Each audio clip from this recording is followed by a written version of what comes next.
말씀 시작은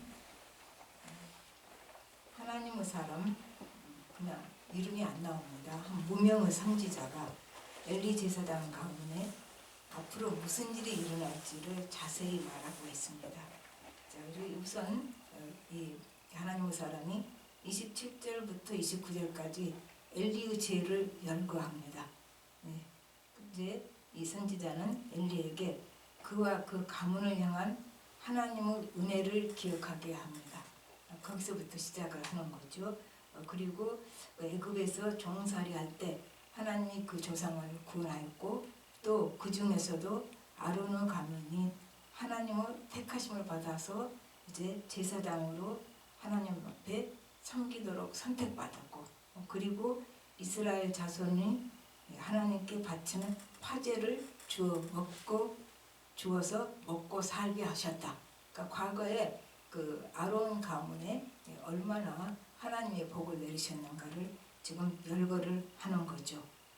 그런데 이러한 복을 받고도 지금 29절에서는 하나님께 드리는 제물과 예물을 가로채서 스스로 배를 채웠다.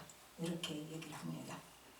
그만큼 은혜를 받았어도 그게 유지가 안 되는 거죠.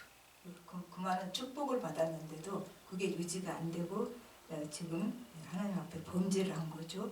그거의 이유에는 그 이유가 하나님께보다 아들에게 더 좋은 것 주고 싶어서 아들이 죄 짓도록 내버려 둔 거죠. 우리 지난 시간에 계속 해왔죠.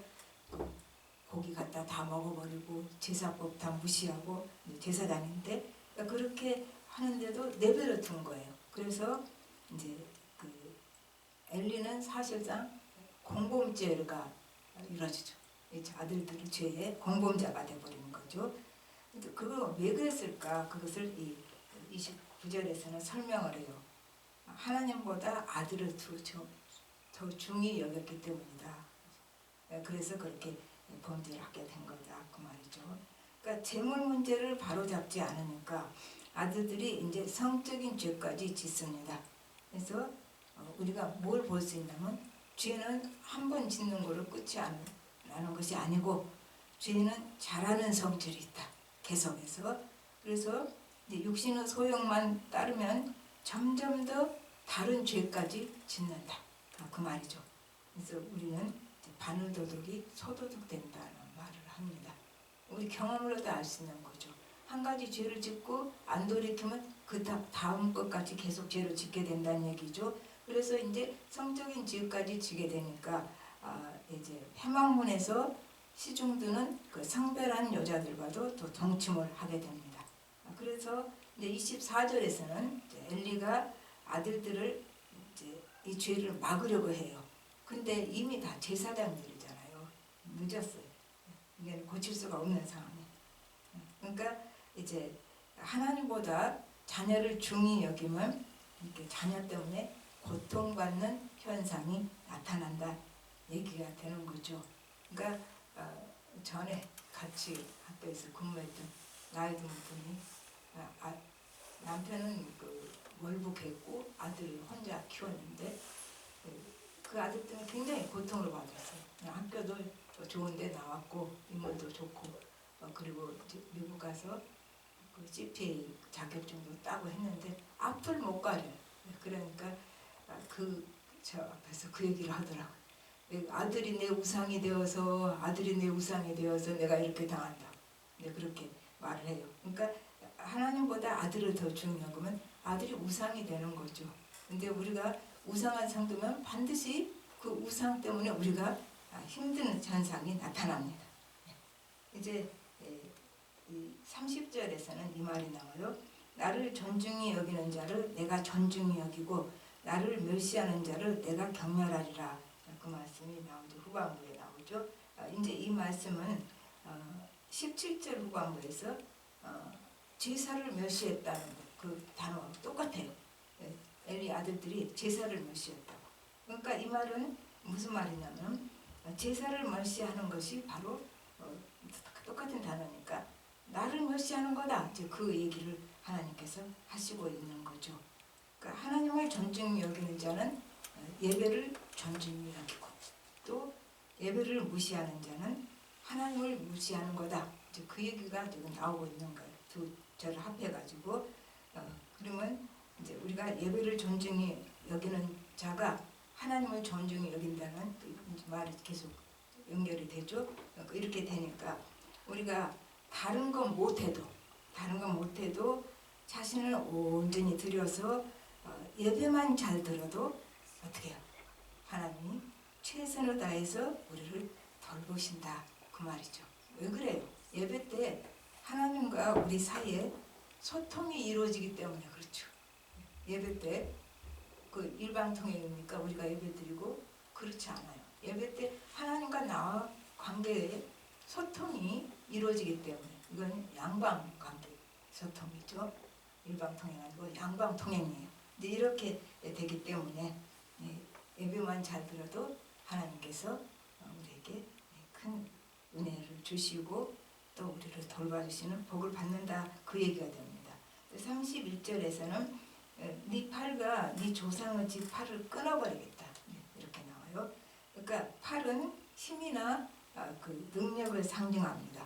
그 말은 팔을 끊어버린 것은 힘의 근원을 끊어서 이제 심판하시겠다는 얘기가 되는 거죠. 그리고 이제 32절부터 34절까지는 그 결과로 이렇게 되니까 그 결과로 이스라엘이 사무엘과 다윗이라해서 복을 누릴 때 엘리의 가문은 그 복 못 받는다. 남 다 복 받는데 이 제사장 가문만 복을 못 받는 거죠. 33절에서는 그 엘리의 후손들이 이렇게 길게 구체적으로 나왔지만 요약을 해보면 비참한 삶을 살다가 다 젊어서 죽을 것이다. 이런 예언이 나옵니다. 그리고 34절에서는 이제 언제 이 심판이 시작하느냐? 두 아들 홈리와 비느하스가 여기서 이제 처음으로 엘리 아들 두 아들 제사장 이름이 나오죠. 홈리와 비느하스가 동시에 죽는 일이 이제 우리 뒤로 읽어가면 나와요. 그 사실이 그 죽는 일을 기점으로 해서 이제 이 엘리의 가문의 벌이 이 고통이 시작될 것이다. 그렇게 되죠. 그래서 영적 지도자는 하나님 앞에 더 바로 서야 된다. 우리 야고보서에 쭉 읽을 때 성생되지 말라, 선생되지 말라. 그게 그 말인 거죠. 사실은 영적 지도자는 하나님 앞에 더 바로 서야 되기 때문에 그렇다는 얘기죠.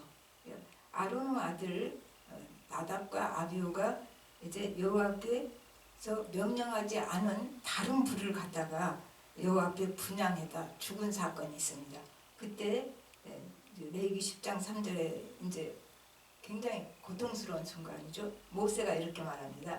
모세가 아론에게 이르되 이는 여호와의 말씀이라 이르시기를 나는 나를 가까이 하는 자 중에서 내 거룩함을 나타내겠고 온 백성 앞에서 내 영광을 나타내리라 하셨느니라. 그러니까 아론이 잠잠합니다. 이제 그 얘기가 나와요. 그러니까 하나님께서는 마음 중심에 하나님을 모시고 하나님을 향해서 늘 나아가는 자. 이게 바로 하나님께 가까이 하는 거잖아요. 하나님께 가까이 하는 자인데 이제 야고보서 4장 8절에서는 이렇게 나. 그럼 하나님께 가까이 하는 자는 어떤 현상이 일어나는가? 야고보서 4장 8절에 보니까 하나님을 가까이 하라. 그리하면 너희를 가까이 하시리라. 내가 가까이 할 때 하나님은 더 나한테 가까이 다가오신다. 그리고 뭐라고 말씀하시냐면 죄인들아 손을 깨끗이 하라. 두 마음을 품은 자들아 마음을 상결하게 하라. 그러니까 하나님께 가까이 할 때 어떤 현상이 일어나면은 죄에서 벗어나고 죄에서 떠나고 다른 것에 마음 안 뺏긴다 그 말이죠. 그러니까 우리가 한 것이 하나가 굉장히 중요한 것이 있으면 다른 거 신경 안 쓰잖아요. 이것도 좋고 저것도 좋고 똑같이 중요하면 두 마음인 거고 그래서 우리가 하나님께 가까이 갈 때 하나님께 내 온 마음을 드렸을 때는 이제 죄에서 깨끗해지고 이제 다른 생각을 안 하고 다른 것에 마음 안 뺏긴다 그런 얘기가 여기서 그 야고보서 4장 8절에서는 나오고 있습니다. 그리고 이제 거기 마지막 35절에 가서는 앞으로 충실한 제사장을 일으킨다. 그 말은 이제 사무엘 예언도 되고 또 멀리는 신약에 예수님 얘기가 여기 조금 들어있다고 보겠죠. 구체적으로는 안 나옵니다. 어쨌든 오늘 말씀은 굉장히 우리가 듣기에 거북스러운 말씀. 맨날 벌 주는 얘기만 나오고 있습니다. 근데 이제 우리가 요약을 해보면 하나님보다 더 귀중히 여기는 거 있으면 그것 때문에 고통받는다. 이제 그 얘기가 나오는 거죠. 그러니까 예수 믿는 사람들은 그래도 이제 뭐 어쩌다 그런 사람들도 있지만 재물이나 지위 때문에 넘어지지는 그건 별로 안 그래요. 그런 사람들이 있지만 그러니까 이게 어떻게 되냐면은 재물이나 지위 때문에 넘어지는 사람들은 아직 어린 사람들이에요. 아직 어린 사람들. 근데 조금 성숙한 사람들도 자녀 때문에는 잘 넘어진다 얘기죠. 지금 엘리도 거기서 시작한 거잖아요. 그러니까 자녀를 말씀의 가치관 또 그 하나님의 가치관으로 이제 양육한 것이 아니라 자기 가치관대로 양육을 하니까 그렇게 이제 힘들게 되는 일이 일어나는 거죠. 그러니까 무슨 일이 있냐면은 뭐 좀 인격적으로 뭐로 좀 안 돼도 그냥 세상적으로 잘 되면 얘는 굉장히 성공한 거다. 그렇지 않잖아요. 그러니까 이거를 조금 세상적으로 그렇게 튀어나지 못해도 인격적으로 성숙하고 그 하나님 앞에 바로 서고 이런 사람이 훨씬 더 성공한 건데 사람들은 그렇게 안 그래. 세상적으로 인정받고 뭐가 눈에 확 띄는 그런 성공을 이제 성공한 걸로 보는 거죠. 자녀 때문에 넘어진다는 얘기죠. 조금은 그래도 성숙한 신앙인도 이게 굉장히 조심해야 할 일인데 그래서 하나님은 어떻게 합니까? 자녀 통해서 훈련시키십니다. 근데 우리가 보면은 자녀 통해서 훈련 받는 게 가장 혹독합니다. 다른 사람 통해서 훈련 받는 거는 흉도 보고 그러잖아요. 자식 때문에 고통받는 사람은 흉도 못 봐요. 그 굉장히 힘든 상황들이 나타난다는 얘기죠. 근데 요새는 어떻게 해요? 자녀에게도 집착하는 사람들이 있어요. 애수가 적으니까. 하나 둘 나오니까 자녀에게 이제 집착하는 사람들이 꽤 있습니다. 근데 인간은요, 하나님께서 독립적인 개체로 만들었습니다. 그런데 그 자녀들이 집착을 해서 물고 늘어니까 자녀들이 자신의 그 개체성이 개발성이 손상돼 버리는 거예요. 홀로 홀로 생존해 있는 그 한 생명체로서 이게 손상되죠. 집착해서 붙들고 늘어져 버리니까. 그러니까 어떻게 되냐면 질식할 것 같잖아요. 사람은 다 독자적으로 독립성을 가지고 태어났는데 요걸 망가뜨리니까 질식할 것 같으니까 본능적으로 죽으라고 도망을 하고 또 부모는 죽으라고 쫓아갑니다. 잡으려고 집착해서. 그러니까 애들은 도망가고 그런데 도망가는 애들은 그래도 힘이 있는 애들 도망할 힘이 없는 애들 불쌍하죠. 그래서 서서히 병들어갑니다.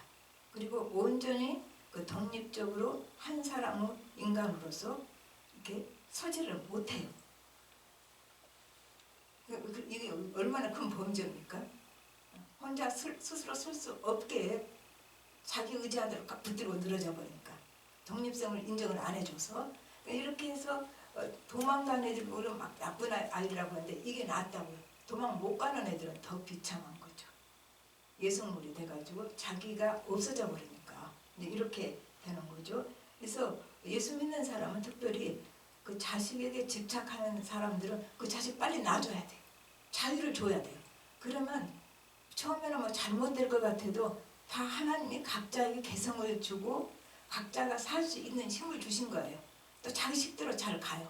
근데 그걸 붙들고 있으니까 갈 힘이 없다는 거죠. 갈 수도 없고. 그래서 빨리 자유를 주고 둬야 되는 거죠. 이제 또 다른 경우는 어떤 게냐면 어떻게든지 이제 앞장서서 애를 끌고 가는 사람이 있어요.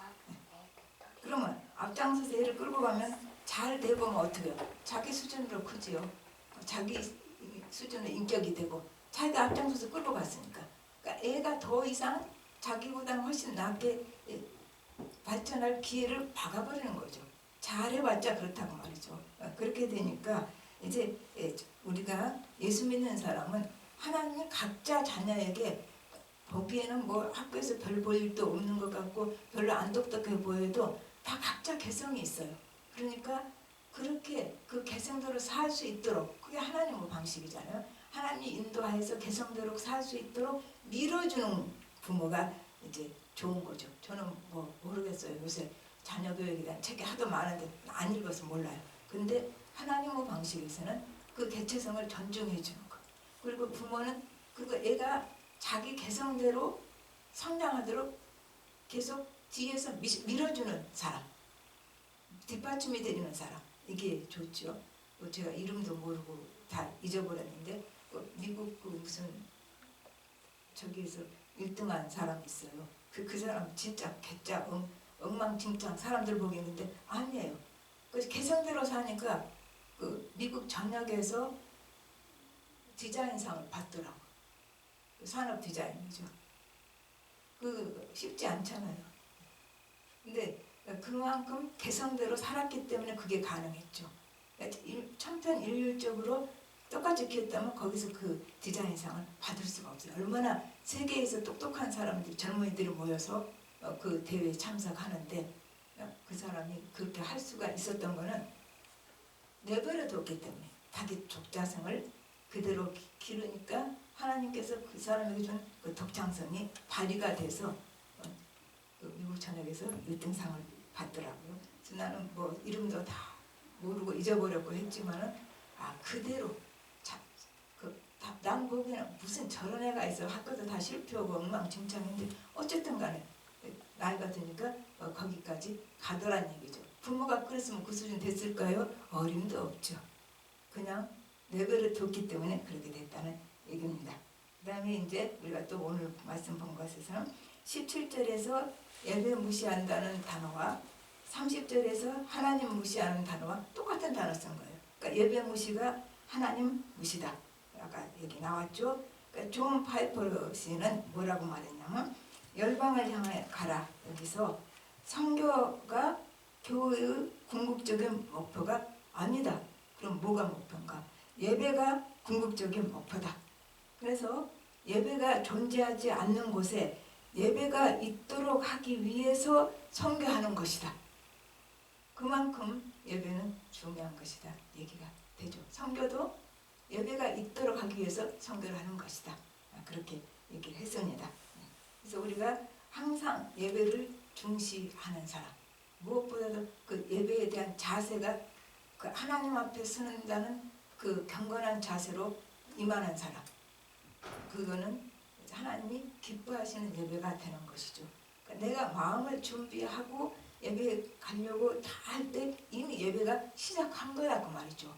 그거 하나도 마음 준비 안 되고 예배당에 들어와서 그때 예배가 시작되는 거 아니에요. 준비가 안 돼 있으니까 미리 준비하고 있고 교회 오는 동안에도 마음이 계속 준비돼 있으면은 그 준비된 마음에 하나님이 얼마나 그 기쁘시게 그 예배를 받으시겠습니까? 또 그렇게 준비하면서 가는 그 마음이 하나님께 얼마나 갈망하는 마음으로 나아가겠습니까? 그런 사람에게 하나님은 은혜를 안 주시고 누구에게 은혜 주겠어요? 그러니까 우리는 은혜가 필요한데 늘 그 하나님을 향한 간절한 마음을 예배 때 가지고 가면 예배 때마다 참 행복한 순간이 되고 하나님과 깊은 소통이 이루어지고 하나님이 기뻐 받으시는 예배가 될 것입니다. 그래서 항상 그 예배라는 단어는 저 마음에 어떤 설렘과 감동이 있습니다. 예배. 누구한테 드리는 예배입니까? 하나님께 드리는 예배자요. 그거는 우리가 죽을 때까지 그 설렘을 가지고 예배를 생각할 수 있고 설렘을 가지고 예배에 갈 수 있고 그러한 사람에게는 잘났건 못났건 예배를 하나님께서 그 예배 시간에 그냥 내버려 두시질 않는 거죠. 하나님 주시는 은혜가 있다는 얘기입니다. 이제 어쨌든 그 다음에 또 가서 봅시다. 2장 끝이 참 안 좋잖아요. 지금 엘리 가문이 이렇게 망한 걸로 끝이 나버렸어요. 조금 더 소망적인 얘기가 나왔으면 좋은데 그래서 2장 끝이 던지는 질문이 있어요. 우리에게. 왜 이렇게 하셨을까? 그러면 하나님은 벌 주시는 하나님이신가? 그런 것 같지는 않은데 지금 벌로 끝나버렸거든요. 그래서 우리가 질문 속에서 한번 생각을 해봐야 돼. 후손이 너무 힘드니까 하나님께 돌아와서 복을 받도록, 그 말도 저는 되는 것 같아요. 제가 두 가지를 생각을 했었거든요. 그리고 이제 왜 이렇게 이런 말로 끝이 났을까? 두 번째는 우리에게 경고하는 말씀이죠. 하나님이 아무리 말을 해도 귀 꽉 막아버리면 이런 결과가 온다. 경고죠. 벌 주시는 하나님이신 것이 아니라 우리가 이렇게 이런 결과를 맞지 않도록 미리 경고해 주는 거죠. 그러니까 우리가 그러잖아요. 너 잘못하면 우리 집 자식 아니야. 그럼 그게 자식이 아닙니까? 그 말은 경고지요. 자식을 누가 버려요. 그러니까 나 네 엄마 안 할 거야. 이거는 경고지 실제로 안 한다는 얘기 아니잖아요. 여기도 마찬가지예요. 하나님께서는 우리에게 벌 주시려고 이 얘기를 주시는 것이 아니라 경고로 우리에게 주신다 그 말이죠. 그래서 하나님께서는 우리에게 가까이 다가오실 때 혼내려고 오시나? 그러지 않아요. 하나님은 우리에게 벌 주려고 오시는 것이 아니라 언제나 복 주시기 위해 다가오십니다. 그래서 계시록 3장 20절에 보면 볼지어다 내가 문 밖에 서서 두드리노니 누구든지 내 음성을 듣고 문을 열면 내가 그에게로 들어가 그와 더불어 먹고 그는 나와 더불어 먹으리라. 이 말이 나온 거죠. 그러니까 문을 지금 누가 두드려요? 하나님께서 지금 두드리는 거잖아요. 하나님께서 우리에게 다가오신 거죠. 문을 두드린다는 거는 내 마음에 문을 똑똑똑 노크를 하는 거죠. 그래서 우리가 잘못했을 때 하나님께서는 내버려 두지 않는다고요. 내버려 두면 큰일이라고 그랬죠. 오래 참고 기다리시지만 끝까지 내버려 두시지는 않아요. 그건 버린 자식이니까. 그래서 우리가 잘못했을 때 말씀으로 깨우쳐 주시고 성령 깨우침으로 또 우리 마음속에서 성령의 역사로 깨우침을 받게 하시고 또 때로는 설교를 통해서도 우리에게 하나님이 다가오셔서 문을 똑똑 놓고 하신다 그 말이에요. 내가 잘못하고 있을 때 똑똑 놓고를 하시면은 이제 우리는 어떻게 이럴 때 하는가? 지금 엘리 두 아들들은 이럴 때 문 안 열었어요. 귀 막아버렸어요. 그러면 이런 현상이 일어난다 그 말이죠. 그러니까 하나님께서 놓고 하실 때 하나님이 일하시도록 들어오시도록 우리는 문을 열어야 돼요. 문을 누가 열어요? 하나님이 억지로 문 부시고 안 들어오셔요. 문 열으라 그랬잖아요. 우리 보고. 내가 놓고 하니까 네가 문 열어라. 그래서 우리가 문을 열어드리고 내가 지금 막고 있는 자리, 하나님이 가시는 길에 나를 통해서 일하시는 그 길에 내가 지금 막고 있는 거예요. 누가 다른 사람이 막는 거 아니에요. 그 하나님 일을 누가 막느냐, 하나님의 역사를 누가 막느냐, 내가 막고 있는 거죠. 그 길을 내가 치워드려야 돼. 내가 비켜서서 길을 치워드리고 내가 막고 있으니까 그 막는 거 포기하고 치워드려야 된다 얘기죠. 그 말은 나를 치운단 말은 때로는 우리 생각에 내가 손해보는 거 아니야? 우리는 어리석어서 모르니까 진짜 좋은 게 모르니까 이제 내가 손해보는 것 같이 그렇게 느껴질 수도 있어요. 그렇지만은 하나님은 문 열고 내가 길을 막는 걸 내가 치워드릴 때 더 좋은 것 주시려고 결단을 시키는 것이죠. 하나님께서 우리에게 결단을 시킬 때 하나님이 내 생각과 다르게 결단을 시킨다면은 더 좋은 것 주시려고 결단을 시키시는 거다. 우리는 이거를 뭐라고 불러요? 순종이라고 부릅니다. 순종은 이름만 순종해야지 그거 아니에요. 내가 나를 치우고 하나님 길 가시도록 결단을 내릴 때 이게 순종이라고 부릅니다. 그래서 하나님께서는 이제 문을 두드리시고 우리가 문 열게 하시고 문도 우리 마음대로 못 열어요. 성령이 우리 마음에 감동을 주셔야 문을 엽니다. 문을 열게 하시고 또 예수님이 우리 안에 들어오셔서 함께 3장 20절 나오잖아요. 먹고 마시고 우리와 함께 일상을 살기를 누가 원하셔요? 하나님 우리와 함께 일상의 삶을 동행하기를 원하십니다. 우리 다 같이 기도하겠습니다. 하나님 아버지, 주님 은혜를 감사를 드립니다.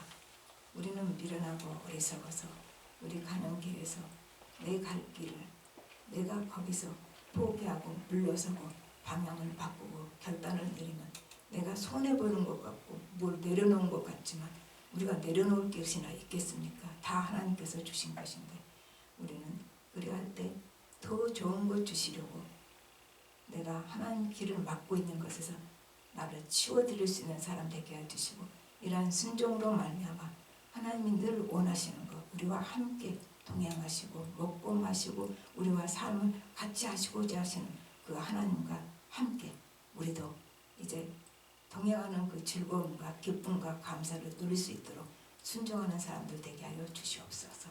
모든 말씀 예수님으로 기도합니다. 아멘. 네.